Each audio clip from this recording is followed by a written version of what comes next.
Pressure কুকারে আমরা শুধু ডাল সিদ্ধ করি, কিন্তু প্রেশার কুকারটা একটা ছোটোখাটো ওভেন। তুমি সব ধরনের রান্না এটাতে তৈরি করতে পারো, আর স্বাদও হয় দুর্দান্ত। হাই, আমি অর্পিতা চক্রবর্তী। তোমাদের সকলকে স্বাগত জানাই স্বাদ কাহানি। আজকে আমি তোমাদের টিপস অ্যান্ড ট্রিক্সে দেখাবো প্রেশার কুকারে এরকমই কিছু রান্না, বেকিং থেকে স্টিমিং এভরিথিং কী করে এই প্রেশার কুকারে করবে। চলো তাহলে শুরু করি। প্রেশার কুকারে তোমরা অনায়াসে পপকর্ন তৈরি করতে পারবে। প্রথমে গ্যাসকেট আর ভেন্টওয়েটটা খুলে নেব, তারপরে 1 মিনিট মতো প্রেশার কুকারটা মিডিয়াম হিটে গরম করে নেব। তারপরে কর্নের প্যাকেট কেটে আমি দিয়ে দিচ্ছি। এর ভেতরে নুন, মশলা, তেল সব দেয়া থাকে, তোমাকে আর আলাদা করে অ্যাড করতে হবে না। 3 থেকে 4 মিনিট আমি ঢাকা দিয়ে রেখে দেব।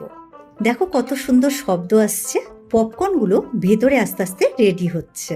দেখো কত সুন্দর পপকর্নগুলো তৈরি হয়ে গেছে। দেখলে তো ঝটপট কত সুন্দর প্রেশার কুকারে পপকর্ন তৈরি করে নেওয়া যায়। এইভাবে তৈরি করো, মুভি বা যে কোনো খেলা এনজয় করো। প্রেশার কুকারে তোমরা যে কোনো সবজি বা মাছ মাংস অনায়াসে স্টিম বা ভাপাতে পারো।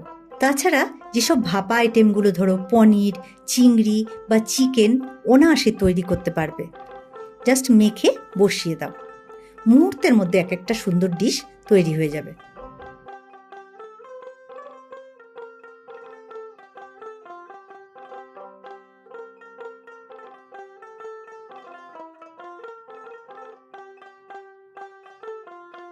ঘরেই প্রেশার কুকারের মধ্যে কেক তৈরি করতে পারবে। এখনই তোমাদের সেটা দেখিয়ে দিচ্ছি। প্রথমে প্রেশার কুকারের গ্যাসকেট আর এই ভেন্টওয়েটটা খুলে নেব। তারপরে আমাদের যে ঘরে আমরা নুন ব্যবহার করি সেই নুন দিয়ে দিচ্ছি। একটা যে কোনো এরকম ছোট টাইপের মোল্ড বা তোমাদের কাছে না থাকলে একটা বাটি বসিয়ে দিতে পারো। তারপরে ঢাকা দিয়ে 1 মিনিট মতো মিডিয়াম আঁচে গরম করে নেব প্রেশার কুকারটা। তারপরে ব্যাটারটা তৈরি করে বাটিতে তুলে একটা এরকম অ্যালুমিনিয়ামের দেখো টিনের মোল্ড নিয়েছি, বাটার পেপার বসিয়ে দিয়েছি, গায়ে ভালো করে অয়েল বা বাটার ব্রাশ করে। তারপরে কেকের ব্যাটারটা এর মধ্যে দিয়ে দিয়েছি। এবার এই বাটিটা আমি প্রেশার কুকারের মধ্যে বসিয়ে দিচ্ছি।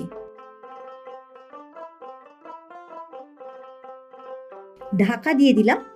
30 মিনিট একদম সিমে এটাকে তৈরি হতে দেব, মাঝখানে কিন্তু খুলবো না। তাহলে দেখলে তো কত সুন্দর কেক তৈরি করে নেওয়া যায় এই প্রেশার কুকারে, ওভেনের প্রয়োজন হয় না। প্রেশার কুকারে কোনো কিছু আমরা যদি বয়েল করতে দিই বা রান্না করতে বসাই, অনেক সময় কি হয়, উতলে বাইরে বেরিয়ে আসে, তাতে করে গ্যাস নোংরা হয় আর প্রেশার কুকারটাও পুড়ে যায়, ক্লিনিংয়েও অনেকটা সময় চলে যায়।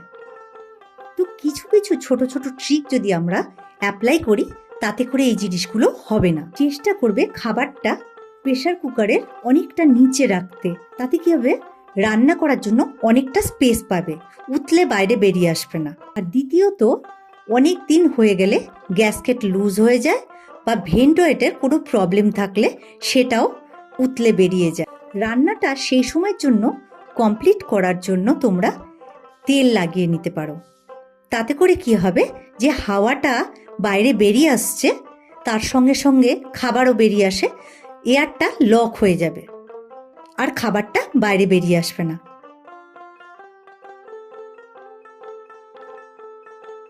দেখো কত সুন্দরভাবে প্রেসারের সিটি পড়ছে আর একটুও খাবার বেরিয়ে আসছে না। প্রেশার কুকারে তেল মশলার একটা ছড়া দাগ পড়ে যায়, সহজে তোলার একটা ট্রিক দেখাচ্ছি। প্রেশার কুকারে বেশি করে জল দেবে, তার মধ্যে লেবুর রস আর ইউজ করা লেবুর খোলা দিয়ে দেবে। 3টে থেকে 4টে সিটি দেবে। ঠান্ডা হলে জাস্ট ঠান্ডা জলে পরিষ্কার করে ধুয়ে নাও। এর পরিবর্তে তোমরা ভিনিগারও ইউজ করতে পারো।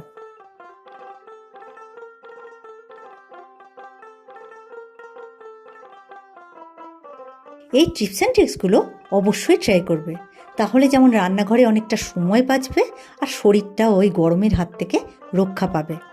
আর প্রেশার কুকারের যদি তোমরা কোনো রান্না দেখতে চাও আমাকে কমেন্ট করে জানাবে।